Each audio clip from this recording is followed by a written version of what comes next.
un deterioro muy rápido. Hay personas que van al hospital porque les duele algo, es algo ligero, y con los exámenes médicos se dan cuenta que tenían una enfermedad grave que ya estaba ahí, que no se sabía que estaba, pero ya estaba ahí. Y en un par de semanas muere. Entonces uno queda sin saber qué hacer. Te sientas a cenar y la vida que conoces se acaba. Cambia rotundamente de un día para otro. Cuando se pierde algo significativo o alguien importante, hay una reacción que se conoce como duelo. La palabra duelo viene del latín dolus, que significa dolor. O sea que ya de antemano nos estamos enfrentando que cuando perdemos a alguien que es importante para nosotros, vamos a sentir dolor. No es algo patológico, no es una enfermedad, no es un trastorno, es una reacción que todo ser humano puede experimentar tras la pérdida de alguien importante. Entonces, frente a todo esto, el cuerpo es lo que primero se afecta ante una pérdida. El nudo en la garganta, esa presión en el pecho, esa sensación como que cuesta respirar, el vacío en el estómago, el sentirse huecos, sentir ese vacío profundo en el estómago. En muchas ocasiones, este dolor de espalda en esta zona, como si estuviera, yo alguna vez una paciente me decía, es como si estuviera cargando la piedra del peñol, se siente profundamente en este paso, sentirse agotados, sentirse cansados. También esa hipersensibilidad hace que estemos muy atentos a noticias asociadas a algo de nuestro ser querido. Entonces, si mi ser querido se quitó la vida, se suicidó, yo voy a estar muy atento y muy sensible a noticias sobre suicidios. O si mi ser querido murió en un accidente de tránsito, o si murió de COVID, o si murió de alguna enfermedad, uno empieza a ver como mucho más de eso en la calle, en las noticias, en las redes sociales. No es que haya aumentado, sino que yo estoy más sensible a eso y estoy más atento a lo que está ocurriendo. También se afecta nuestro sistema de defensas. Por eso es muy importante cuidar del cuerpo en el duelo. No solo es cuidar de las emociones, no solo es cuidar del comportamiento, de los recuerdos, también es prestarle atención al cuerpo. Y aquí vamos a lo siguiente. Así como el cuerpo reacciona físicamente, también reaccionan nuestras emociones. Lo primero que ocurre ante la noticia de la muerte es el estado de shock. Y este estado de shock puede variar mucho de persona a persona. Entonces, hay personas que lloraban mucho en cualquier circunstancia. Eran muy emotivos y se ponían a llorar. Pero cuando la noticia de la muerte de su ser querido se quedan impávidos. No lloran. Es más, uno puede ver a esta persona, los dolientes principales que están más afectados por la muerte, consolando a otros en el velorio.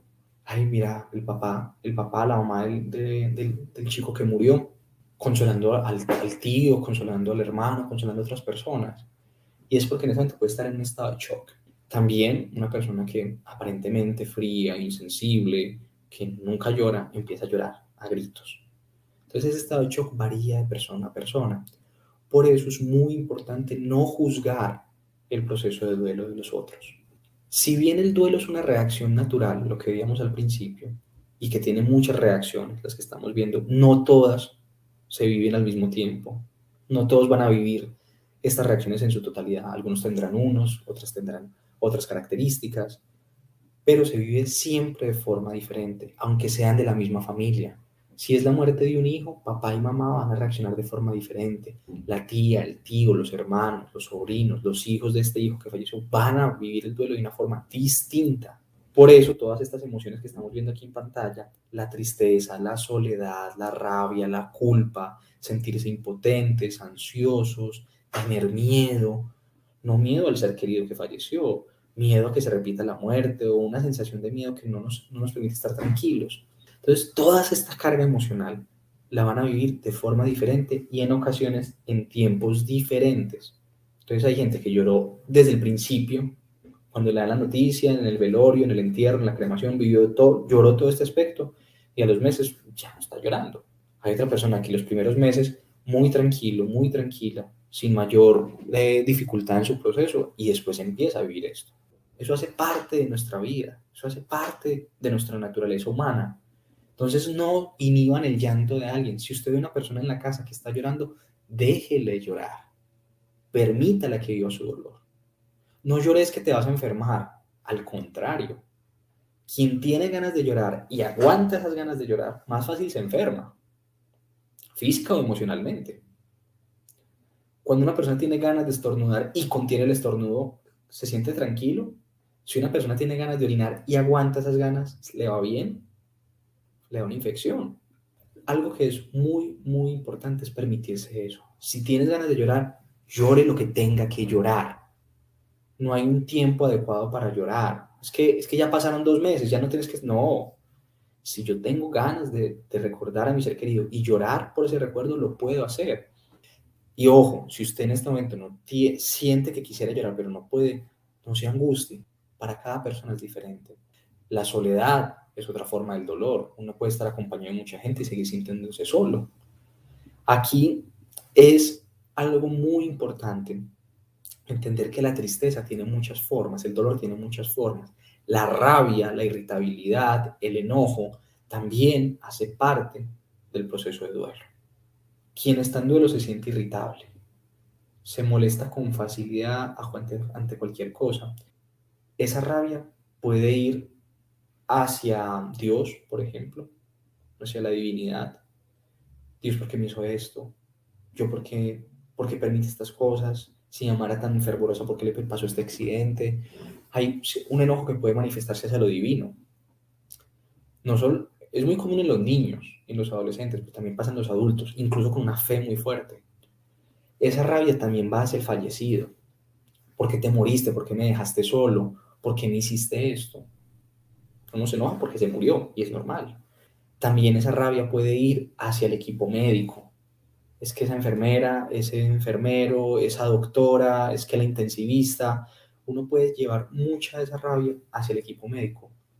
A veces con justificación, a veces porque hubo negligencia médica, pero en muchos casos simplemente porque yo siento que no hicieron lo que tenían que hacer, que era salvar a mi ser querido, que mi ser querido no muriera. Y eso no siempre se puede hacer. Y esa rabia que va hacia afuera en muchas formas también va hacia adentro, en forma de culpa. Yo sé que ustedes que están escuchando esta conferencia, si están en duelo o han estado en duelo, conocen estas palabras. Si hubiera, si yo hubiera hecho, si yo hubiera dicho, si yo hubiera sabido, si yo no hubiera hecho, si yo no le hubiera dicho esto, si lo hubiera llevado a otro hospital, si lo hubiera... Uno empieza a mirar todas las posibilidades que había para evitar la muerte de un ser amado y que no se pudieron dar. Y la culpa se siente por eso. La mayoría de las veces en el duelo, esa culpa es irracional. La mayoría de las veces, o sea, casi siempre esa culpa no tiene sentido. Es que si yo hubiera sabido, lo hubiera llevado al hospital. Sí, pero eso es como decir, como si yo les dijera a ustedes, si yo hubiera sabido que el número del baloto de la semana pasada sabía cuál era, lo hubiera jugado, pero yo no sabía. A veces uno se juzga severamente a uno mismo por no haber hecho algo sin saberlo.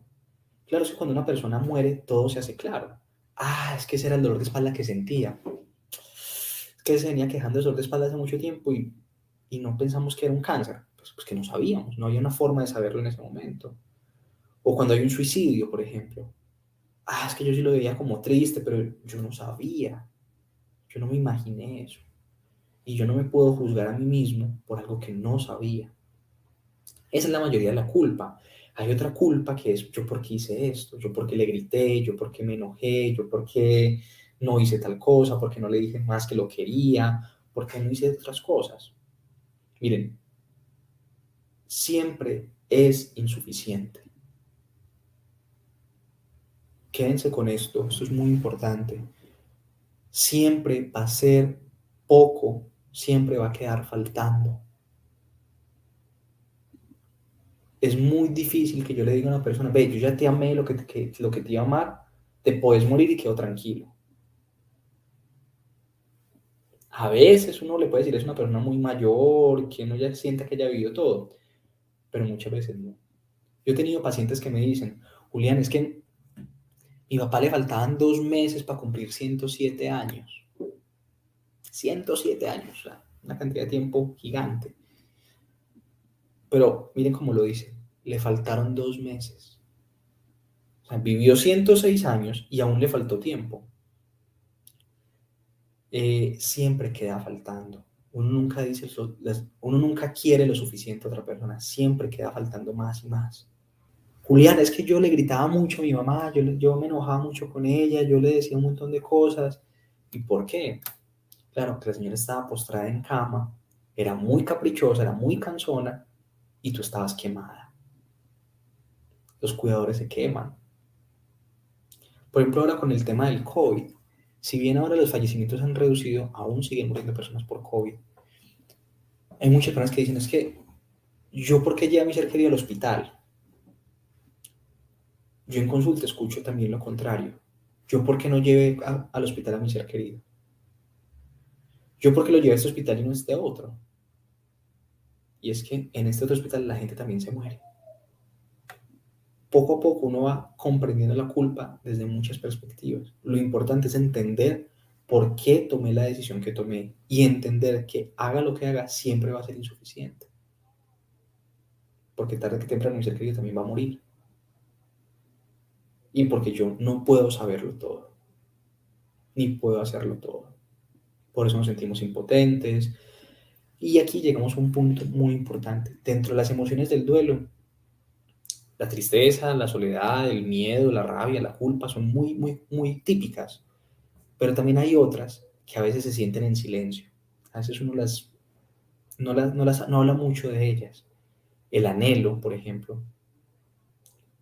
es estar esperando que esa persona llegue.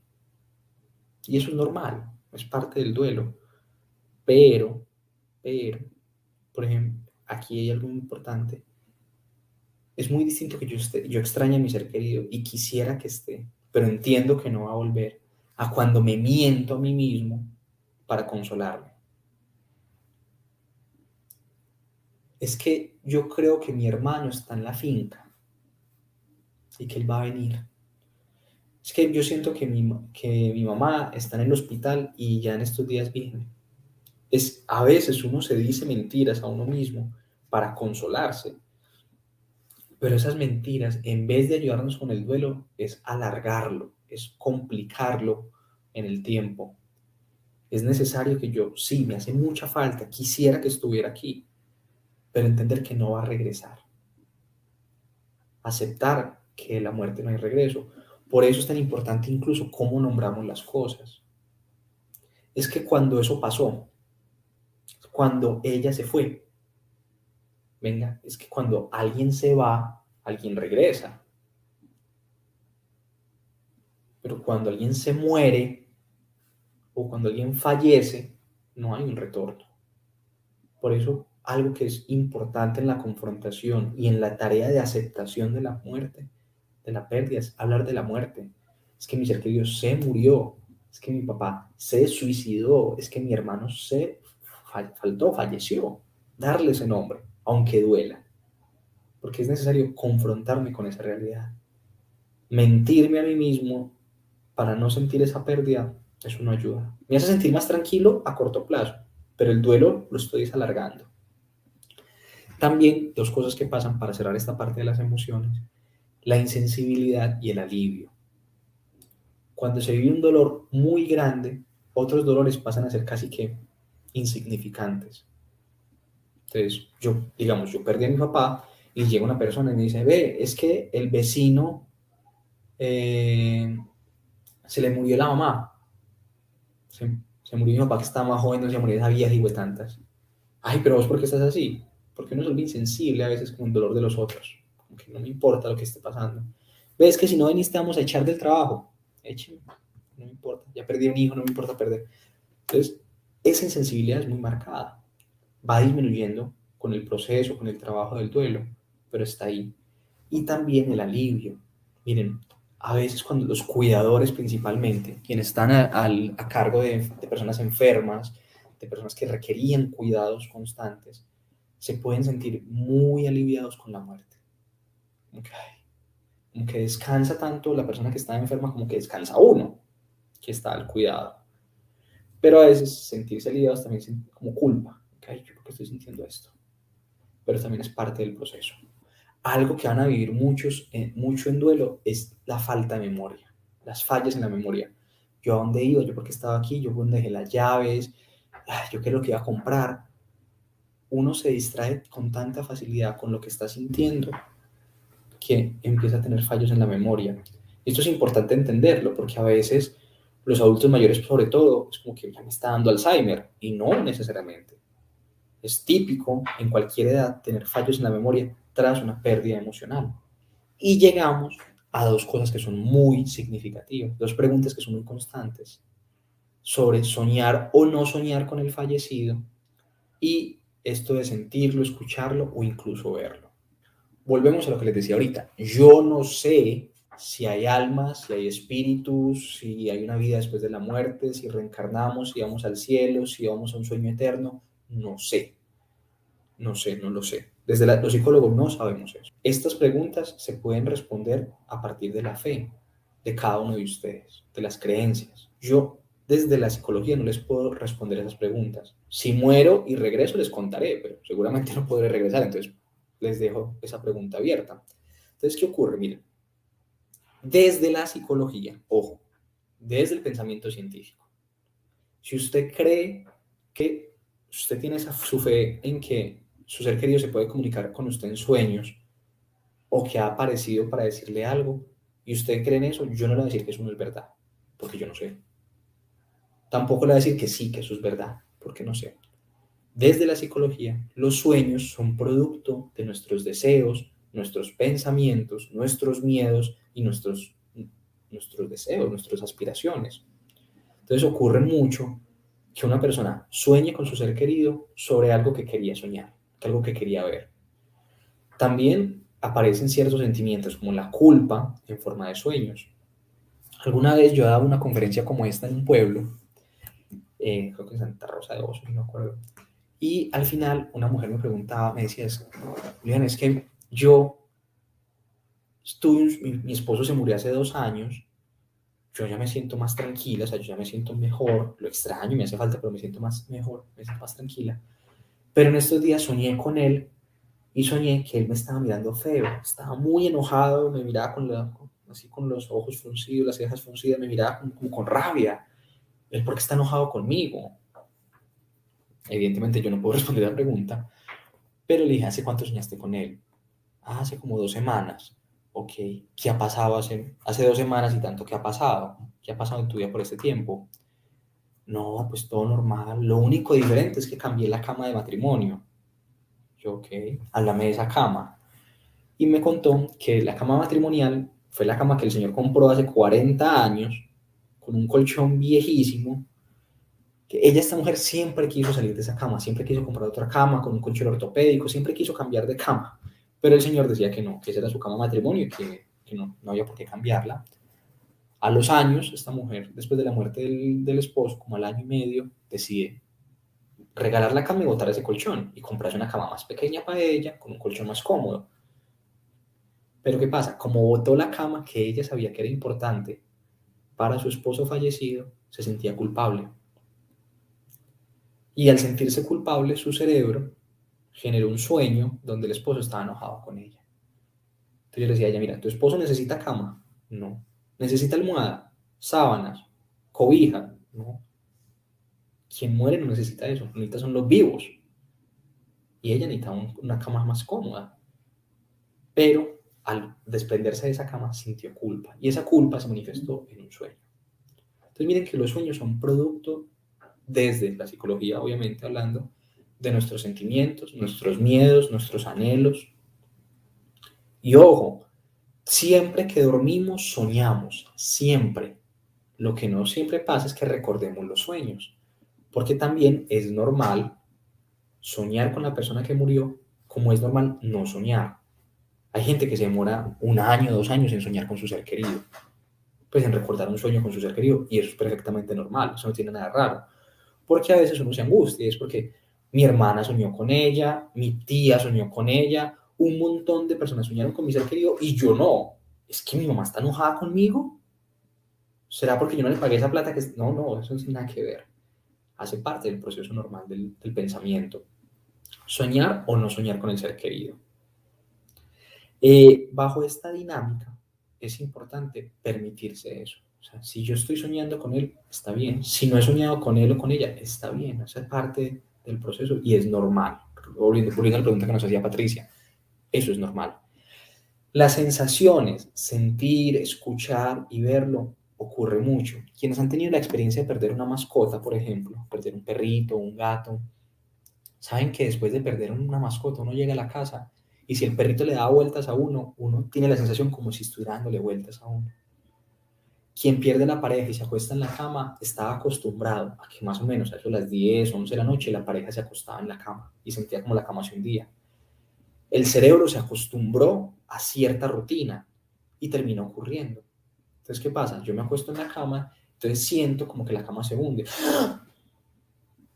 y no pasó nada. Pero mi cerebro estaba esperando que mi esposa, que se acostaba a esa hora, se vuelva a acostar ahí. O que llego a la casa y siempre me respondía mi papá, me llamaba de una forma específica y llego a la casa y escucho, siento como que escuché que me estaba llamando.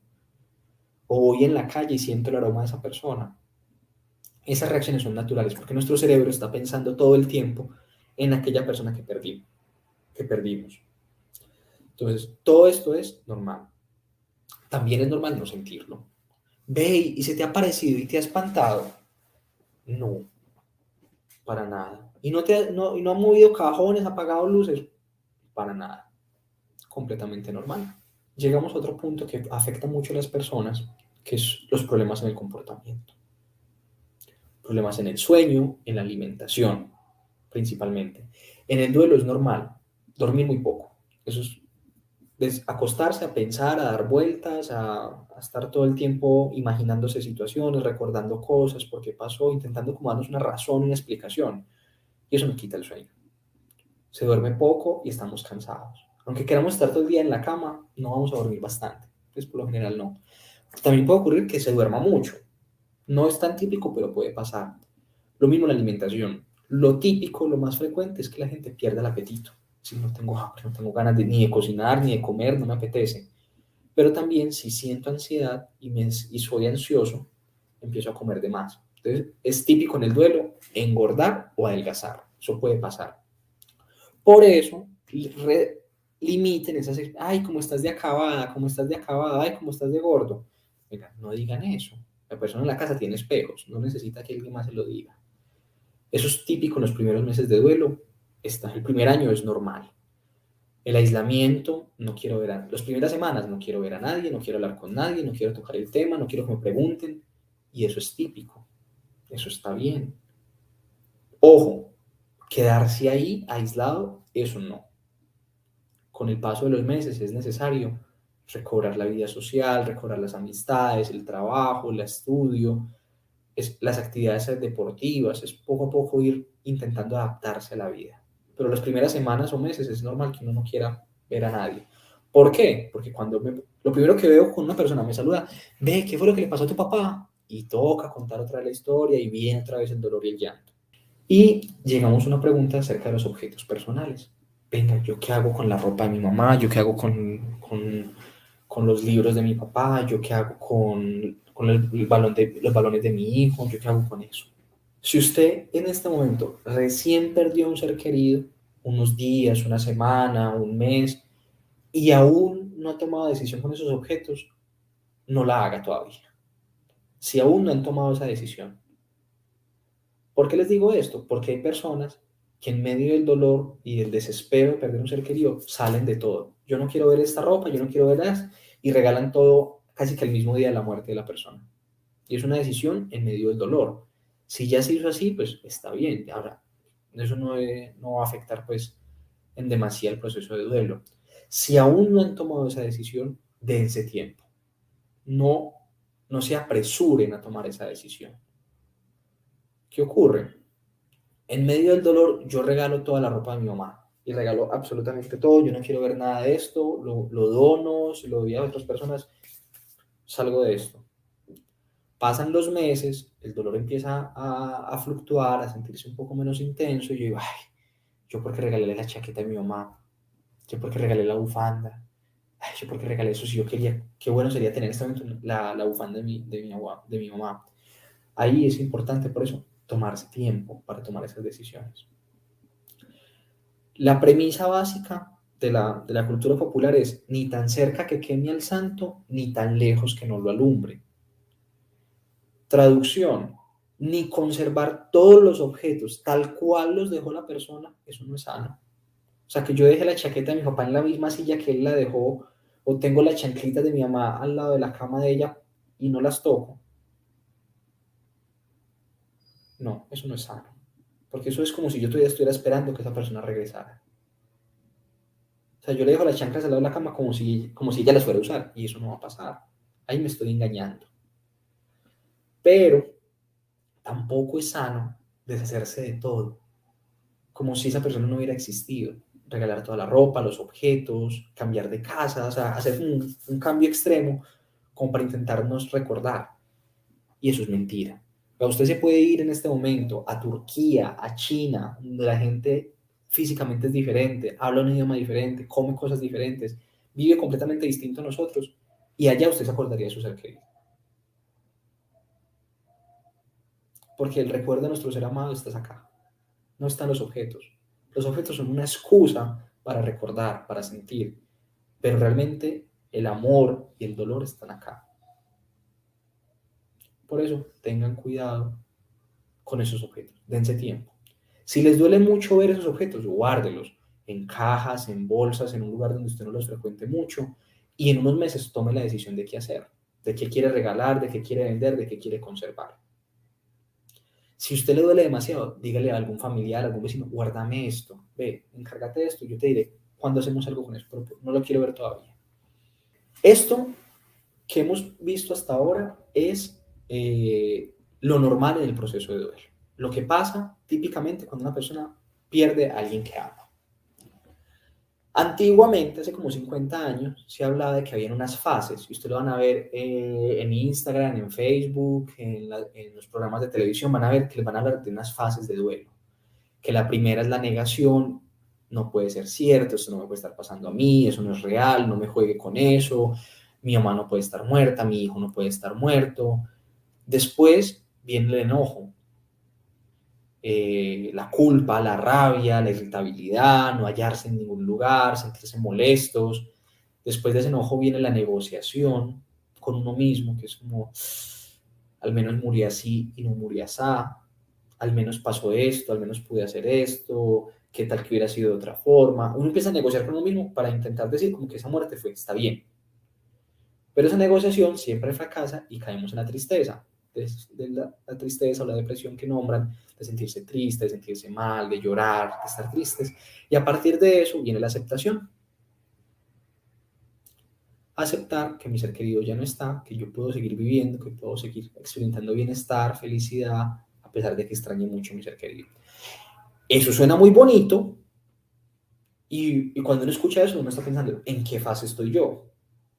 Yo estoy en negación, estoy en tristeza, en negociación, ¿yo en qué fase estoy? La respuesta está en todas. Un día por la mañana te levantas enojado, en la tarde estás negociando y te acostas triste. O sea, en un mismo día puedes tener un montón de estas fases. Porque el duelo, y ojo con esto, el duelo no es como el colegio. Primero, segundo, tercero, cuarto, no. El duelo es como una montaña rusa. A ratos uno está tranquilo, a ratos uno está triste, a ratos uno está enojado, a ratos uno está como neutro, sin sentir nada. Porque el duelo no lo cura el tiempo. El duelo es un trabajo. Mucha gente les va a decir, venga, no, dele tiempo al tiempo. Es que todavía está muy reciente. Eso con el tiempo usted se va a sentir mejor. Yo he conocido gente, yo creo que ustedes también, que hace 20 años perdieron un ser amado y aún hoy lo lloran como si hubiera sido ayer. Y pasaron 20 años. Entonces, ¿qué ocurrió? Si pasó el tiempo. Es que el tiempo no hace las cosas. El tiempo es necesario, sí, pero necesario para yo hacer algo en ese tiempo. El tiempo no cura, cura lo que yo haga. Imaginen esto. Si yo cojo una clase de guitarra hoy, practico una hora, una clasecita de guitarra, en 6 meses cojo otra clase de guitarra, otra hora, y en otros 6 meses cojo otra clase de guitarra. En teoría, desde hace un año estoy tocando guitarra. ¿Pero qué sé tocar? Nada, o muy poco. Pero si yo en 3 meses practico todos los días 1 hora, en 3 meses voy a saber tocar más que el que lleva, entre comillas, 1 año tocando guitarra. Yo he tenido pacientes que llegan a consulta llorando intensamente. Bueno, ¿y hace cuánto murió tu hijo? No, mi hijo me lo mataron hace 15 años. ¿Qué has hecho en estos 15 años con tu dolor? No veo las fotos de él, no hablo de él, no paso por donde pasaba él, no escucho la música que le gustaba a él. Durante 15 años esta mujer intentó por todos los medios no confrontarse con el recuerdo de su hijo. ¿Qué pasó? Pasaron 15 años y seguía sintiendo dolor. En cambio, yo he conocido personas que en 6 meses mejoran muchísimo porque todos los días están haciendo algo en relación a su proceso de duelo. Pero entonces, si el duelo es un trabajo y el duelo es algo que hay que hacer, la pregunta es, ¿cómo se hace? Entonces, hay 4 grandes tareas. El primero es aceptar. Aceptar qué fue lo que pasó. Aceptar que ya no está más. Está en mi recuerdo, está en mi memoria, pero no está físicamente. Porque uno puede entender racionalmente que mi ser querido ya no está, que ha muerto, pero emocionalmente lo sigo esperando. Por eso es un trabajo diario, es un trabajo que requiere mucho esfuerzo. Tengo que aceptar que mi ser querido murió, tengo que aceptar cómo murió. Es que si hubiera muerto de otra forma, sería mejor, posiblemente. Pero yo tengo en consulta gente con duelos muy difíciles por una muerte natural. Yo tengo una paciente, ella me decía que su mamá, una mujer relativamente joven, decía, mija, yo me quiero morir joven, aliviada, acostarme en la cama, cobijadita, llena, morirme y no darme cuenta. Yo no quiero llegar ni a vieja, ni con achaques, ni con enfermedades, ni con bastón. Yo me quiero morir joven y saludable, decía la mamá de esta mujer. ¿Y cómo es que esta señora se muere así? Un día se acostó en la cama, sin ningún problema, sin una enfermedad, sin un antecedente, y por la mañana los hijos se despidieron. Ah, mi mamá está dormida, dejémosla ahí, descanse. Y la hija ya, las 9 de la mañana, mi mamá que nada que se despierta, la va a levantar, mamá, mamá, mamá, la mamá estaba fría, la mamá se murió con la noche. Entonces la mamá murió, y uno dice, bueno, una muerte bonita, cuando me llegue la muerte, pues a mí me gustaría morir así, tranquilo, apacible, sin mayor problema. Es una muerte dulce, una muerte tranquila. Pero para esta mujer, para mi paciente, es la muerte más horrorosa del mundo. ¿Cómo es que mi mamá se murió y yo no me di cuenta? ¿Cómo es que yo no me pude despedir? ¿Ven? Entonces, una muerte puede ser natural y esperada y causar muchísimo dolor. Ahora, si la muerte fue violenta, fue accidental, fue traumática, ahí sí puede ser muy importante la ayuda de un psicólogo, porque puede ser una muerte que requiera más esfuerzo de tramitar.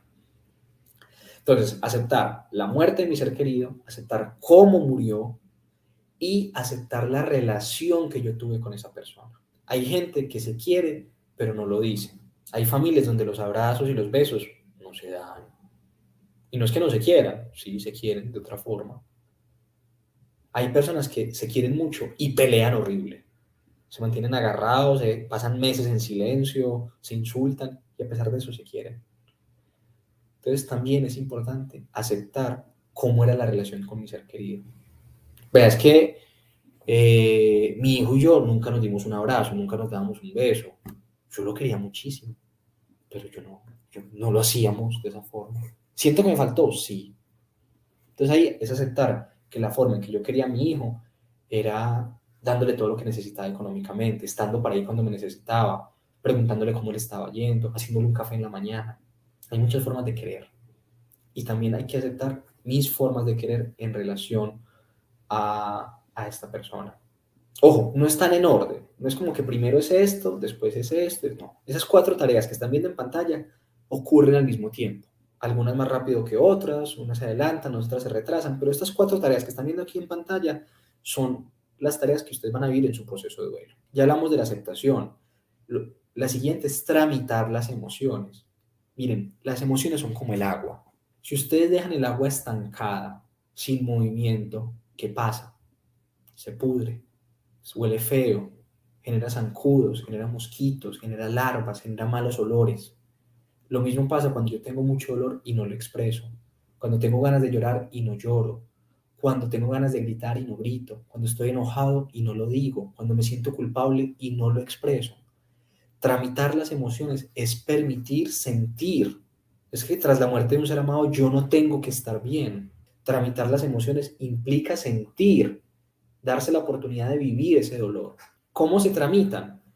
Escribiendo, escuchando música, viendo fotos, viendo videos, hablando con un amigo, hablando con el sacerdote, hablando con la monja, con el pastor, hablando con un psicólogo, yendo a ciertos lugares donde compartí con esa persona, recordar a esas personas que ya murieron, que ya no están, recordar su vida, su historia, y permitir sentir dolor cuando hay que sentir dolor, permitir reírse. A veces uno en duelo se ríe de su ser querido.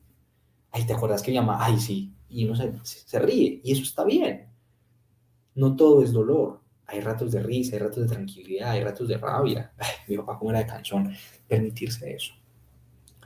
Otra tarea fundamental del duelo es adaptarse. Adaptarse a un mundo sin mi ser querido. Gloria Patricia Goes dice, doctor, ¿será malo sentirse tranquilo, en paz, sentir que hice bien la tarea? Ahí, Gloria, empatamos estas dos tareas. Tramitar las emociones, porque uno se puede sentir tranquilo y uno tiene derecho a sentirse tranquilo. Es decir, yo hice lo que tenía que hacer y estar bien. También me puedo sentir triste, decir, bueno, hice mucho, pero también me falta un poco. También es típico. Ahí lo que viene, Gloria, es adaptarse a esa vida tras la muerte del ser querido. Cada persona va a tener retos en estas tareas. Tú estás en esa tarea de tramitar la emoción de sentirse tranquila, decir, bueno, yo hice lo que tenía que hacer. Puede que ahorita te sientas tranquila y en unos meses la extrañes muchísimo, la extrañes o lo extrañes muchísimo y sentirte triste. Ahí estaría la tarea de adaptarse. Bueno, si yo gastaba mucho tiempo en cuidar a esta persona, ¿ahora en qué lo voy a invertir? Si yo antes me levantaba, le daba los medicamentos, hacía esto, iba para tal parte, hacíamos vueltas médicas, ¿yo qué voy a hacer en ese tiempo? ¿Cómo me adapto a un mundo sin ese ser querido? La adaptación implica retomar antiguas actividades. Ve, yo hace mucho tiempo no monto bicicleta, voy a volver a montar bicicleta. Ve, yo hace mucho tiempo dejé de pintar, voy a pintar otra vez. Ve, yo siempre quise aprender, no sé, aprender algún deporte y nunca lo hice. Bueno, ahorita que ya no está mi ser querido, voy a usar este tiempo para eso. No porque, ay, qué rico, sino que necesito ocupar mi tiempo en ciertas actividades. Y viene la parte final del duelo. ¿Cómo reubicar al fallecido? ¿Qué hago yo con este amor que siento, pero que ya no puedo expresar de la forma en que lo hacía?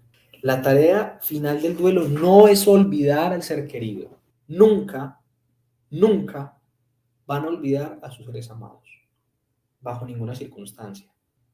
Ustedes no olvidan a sus seres queridos. La tarea de reubicar al fallecido implica entender que mi ser querido ya no está donde estaba. Ahora está en mi memoria, ahora está en mi corazón. Y de ahí nadie lo va a sacar. Es empezar a querer de una forma diferente. Es aprender a recordar con muchísimo amor sin sentir tanto dolor. Y eso es todo un trabajo. Y eso se va logrando, aceptando, expresando las emociones, cambiando cosas en mi vida cotidiana. Esta pregunta es típica. ¿Cuánto dura? ¿En cuánto tiempo voy a dejar de sentir esto? Y la respuesta es la favorita de nosotros los psicólogos. Depende. Depende del vínculo. Es muy distinto perder un papá alcohólico, borracho, maltratador, abusador, que perder un papá cariñoso y amoroso. Ese duelo va a ser diferente y puede afectar el tiempo. No porque uno dure más que otro, sino que si yo tengo que tramitar la culpa o la rabia a esa persona, puede que me tome más tiempo o me tome menos tiempo. También va a influir la forma de morir. No es lo mismo perder un ser querido por una enfermedad prolongada, sin mucho sufrimiento, a una enfermedad larga, crónica, de angustia, de intenso dolor, o una muerte inesperada. La forma de morir va a influir en ese duelo. No es lo mismo si yo hace 10 años perdí a una persona muy importante en mi vida, yo hice ese duelo y ahorita me siento mejor. Yo sé que voy a ser capaz de hacer esto. A que yo hace 10 años perdí un ser querido, no hice el duelo, ahorita pierdo otro ser querido y ya tengo dos duelos por hacer. Eso va a ser lo más complejo. ¿Cómo saber si debo buscar ayuda terapéutica? Si el vínculo con mi ser querido era muy estrecho, o sea, yo dependía, ojo con esto, yo dependía emocionalmente de esta persona, ahí debo buscar ayuda. Es muy distinto que yo quisiera mucho a una persona, que amara profundamente a esa persona, pero yo no dependía de esa persona. Eso es distinto. A decir, por ejemplo, es que yo vivía únicamente por mi hija. Yo trabajaba por mi hija, yo me levantaba por la mañana por mi hija, yo me quedaba en la casa esperando a mi hija, yo solo vivía por mi hija. Y mi hija se murió. Ahí el vínculo era de dependencia. Lo que la gente dice estaba muy apegado. Todos nos apegamos a nuestros seres amados. El apego no es un problema. La dependencia puede llegar a serlo. Entonces, ¿qué ocurre? Si yo solo vivía en torno a esa persona, toda mi vida giraba en torno a esa persona, no tengo a nadie más en mi vida que a esa persona que murió, ahí debo pedir ayuda. Porque va a ser muy difícil para mí adaptar mi mundo sin ese ser que murió. Si en cambio decir, bueno, yo perdí a mi hijo, pero tengo mi pareja, tengo mis otros hijos, tengo otras personas, mi vida puede continuar a pesar del dolor, bueno, es distinto. Ve, se murió mi mamá, una mujer maravillosa, hermosa, intachable, pero yo tengo mi vida y yo siento que puedo seguir viviendo, pues yo no dependía de mi mamá. Cuando yo dependo de mi ser querido, de cualquier forma, económicamente, emocionalmente, principalmente ahí, es un indicador de buscar ayuda. Mirley, la forma de morir. Si para mí la muerte de mi ser querido es inaceptable, es decir, yo no puedo creer que esto le haya pasado, es impensable que me lo hayan matado, que se haya suicidado, que haya tenido ese accidente tan traumático. Cuando la forma de morir es traumática para mí sentir, eso es otra forma de decir, yo necesito ayuda. Yo no me saco la idea de que mi ser querido murió aplastado, yo no me saco la idea de mi cabeza de que mi ser querido lo apuñalaron. Cuando la forma de morir es muy, muy difícil de tramitar, eso es un indicador de buscar ayuda. Si yo tengo varias pérdidas, ves que el año pasado se murió mi papá de COVID, mi hermano recientemente le dieron un diagnóstico terminal y aparte se murió mi mascota. Tengo varias pérdidas ahí, eso es un indicador de, venga, necesito ayuda. La personalidad. Si yo sé que yo ya he tenido ansiedad, un trastorno de ansiedad, que he sufrido de depresión, que tengo un trastorno afectivo bipolar, que tengo algún trastorno psicológico de base, trastorno, o sea, ve, yo hace tanto tiempo estoy en tratamiento por una depresión y ahorita se murió mi esposa. Eso es un indicador de que es mejor tener apoyo profesional para evitar que el duelo se convierta en una depresión. Pero también, ve, yo soy una persona muy melancólica. No tengo depresión, pero soy muy triste. Todo me da ganas de llorar. Realmente todo me afecta muchísimo. Yo siento que las cosas me toman mucho tiempo superarlas. Ese factor de personalidad, bueno, vamos a terapia, eso te puede ayudar. Si por el contrario yo digo, no, pues yo soy una persona que he sido resiliente, yo me he enfrentado a muchas cosas, he sido capaz, eso también me duele mucho, pero va a ser capaz. Bueno, entonces ahí no sería un indicador de terapia.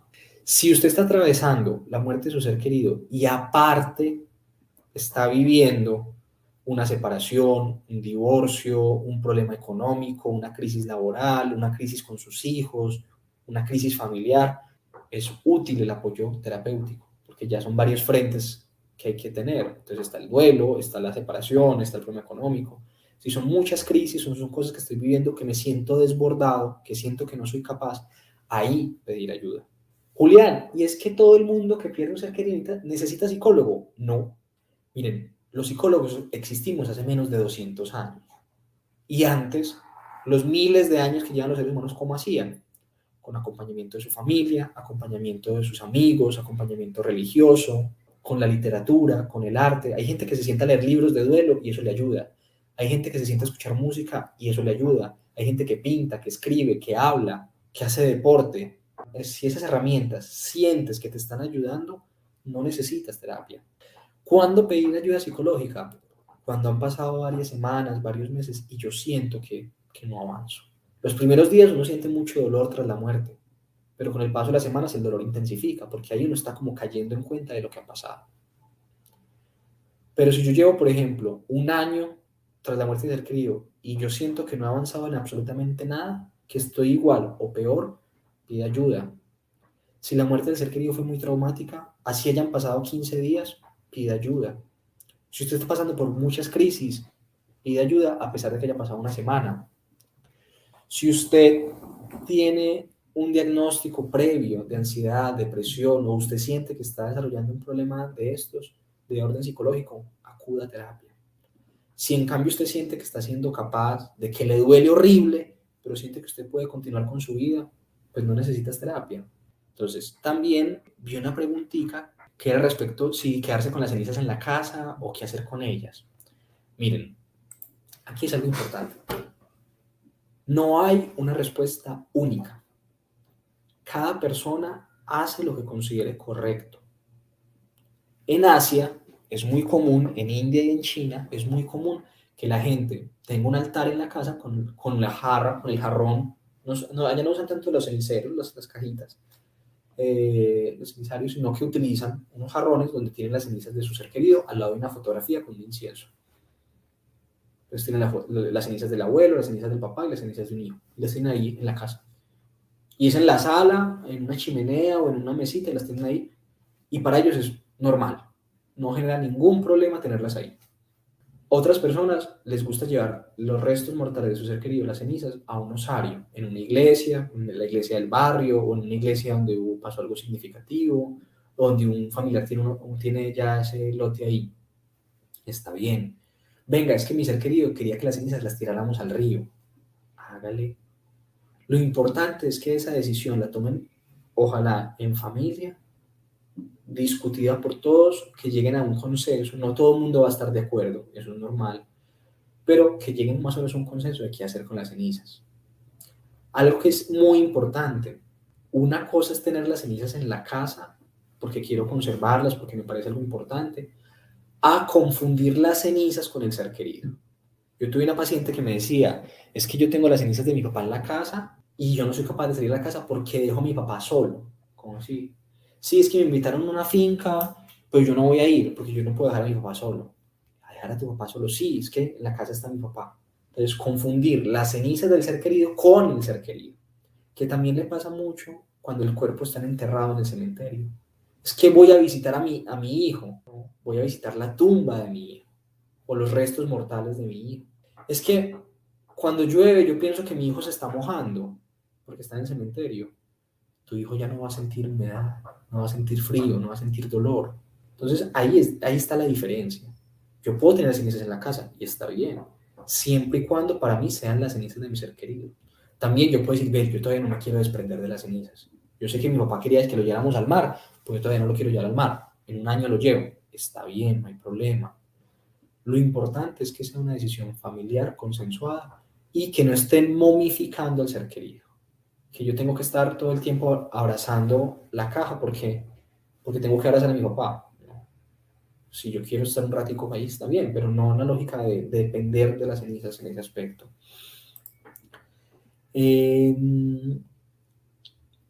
Beatriz Castro nos pregunta, ¿es normal que yo hubiera llorado en muchos momentos antes de que mi mamá falleciera? Ella tiene 3 meses de haber fallecido. Hay momentos donde uno se prepara de cierta forma ante la muerte. Es decir, esto va a pasar, esto va a ocurrir, o están pasando muchas cosas y yo creo que esto va a terminar mal. Eso es como cierta preparación, pero es normal que uno llore antes y no tanto después. Eso puede ocurrir. Es que el llanto, miren, es que esto varía de muchísimas formas. Es normal que tú te sientes tranquila y no tengas ganas de llorar. O a veces, tú a sabiendas de que se iba a morir, ya, entre comillas, preparada, te esté dando muy duro la muerte. Sí, eso puede pasar. Eviten tomar decisiones importantes o trascendentales al principio, dense tiempo, medítenlas bien, no tomen decisiones en medio del dolor, tomen las decisiones cuando consideren que es pertinente, dense su tiempo para tomar las decisiones. Expresen lo que sienten, hablen, escriban, canten, vean fotos, vean videos, confróntense con el dolor. Miren, la mejor terapia para el dolor es la confrontación. Es que yo no soy capaz de ver las fotos. Eso va a ser parte de tu terapia. Poco a poco, acercarte a las fotos de tu ser querido. Es que yo soy capaz de ver las fotos, pero no escuchar los audios. Parte de tu terapia va a ser poco a poco escuchar esos audios. Yo no soy capaz de pasar por esa clínica. O sea, si me duele, es algo que tengo que hacer. Poco a poco, acercándome poco a poco. Retomar antiguas actividades, aprender a hacer cosas nuevas y también ritualizar. ¿Cómo se ritualiza? Hay muchas formas. Hacer un altar en la casa, hacer un álbum de fotos, escribir, hacer actos simbólicos. Por ejemplo, ve, mi papá cumplía años en un mes y él ya no está. Ese día vamos a preparar la comida que más le gustaba a él y nos vamos a reunir en familia a hablar de él, a recordarlo y a comer lo que le gustaba o a hacer lo que le gustaba. Eh, a mi hijo le encantaba la poesía. Me vas a sentar a leer poesía en honor a él. Son formas de ritualizar. Y algo que es muy importante y que me gustaría que quede de esta conferencia es: la vida de los muertos consiste en la memoria de los vivos. Las personas que ustedes aman profundamente y que han muerto, ahora ya no están donde estaban, están con ustedes, en su memoria, en su corazón, en su cariño, en su afecto, y de ahí nadie los va a sacar. Ahí se quedan. Aprender a vivir con ellos aquí y no físicamente es todo un trabajo. Requiere tiempo y esfuerzo, pero se puede hacer. Ustedes en este momento pueden estar como este arbolito, esta parte, sin flores, sin frutos, sin hojas, secos completamente, sin ganas de vivir. El proceso de duelo, vivir el duelo es volver a florecer de una forma distinta. Ustedes nunca van a ser iguales, van a ser diferentes a los que eran, pero no significa que sea una diferencia mala.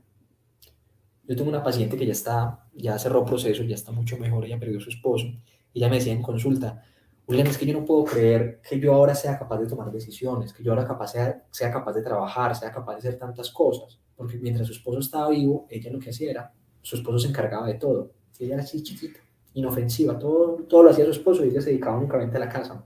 Ahora ella hace un montón de cosas, dice: yo no puedo creer que yo sea capaz de decir no, que yo sea capaz de enfrentar la vida. Me hace falta mucho mi esposo, decía ella, pero ya soy capaz de afrontar la vida de una forma muy distinta. Yo ya no soy la misma. Exactamente. Va a llegar un momento en que ustedes van a cambiar, pero no es ese cambio que están sintiendo aquí y ahora, que es tanto dolor. Va a ser un cambio en el cual ustedes van a recordar con añoranza, con anhelo a esa persona que perdieron, que murió, pero van a ser capaces de seguir viviendo, de disfrutar de la vida de forma diferente. Yo sé que ahorita ustedes ven la vida con muchísimo dolor, sin futuro, sin ganas de nada, pero se van a dar cuenta que no con el paso del tiempo, sino con lo que ustedes hagan en ese tiempo, que van a volver a florecer, van a volver a estar vivos, a sentirse vivos de una forma diferente. Toma tiempo, toma mucho esfuerzo, toma lágrimas, pero se puede hacer. María Noreña dice: Julián, ¿cómo sé que hice bien el duelo? He perdido varios seres amados y siempre reacciono con mucha paz. ¿Eso es malo? No. Mira, no sé si es María o María. María, mira, cada persona vive el duelo de forma diferente. Hay personas como tú que son muy tranquilas, que logran aceptar la realidad de la pérdida con mayor facilidad. Dicen como que no, pues que todos nos tenemos que morir, hace parte de la vida, todos tenemos un inicio y un final, hacemos hasta donde podemos, queremos hasta donde nos da, y al finalizar uno se siente con paz. Eso está bien, eso no tiene ningún problema, eso es algo saludable. Habrá otras personas, incluso tu familia, tú lo vas a ver que hay personas que les cuesta muchísimo más y que te pueden tratar de insensible. Es que claro, usted no siente nada, a usted a nadie le importa. No, sí me importa y me duele. Y quería mucho a estas personas, pero que yo esté llorando todo el día no significa que los va a recuperar. Entonces cada persona va a tener herramientas diferentes. Entonces es importante, María, que te permita sentir tu paz frente a la pérdida y que le permita sentir el dolor y la angustia a quienes están en ese proceso, en ese otro proceso de duelo. Pero está bien. Dicho esto, muchísimas gracias por escucharme. Espero profundamente haber sido de ayuda en este momento tan difícil que están atravesando. No siendo más, muchas gracias por su atención. Mi nombre es Julián Cardona y hasta una próxima oportunidad.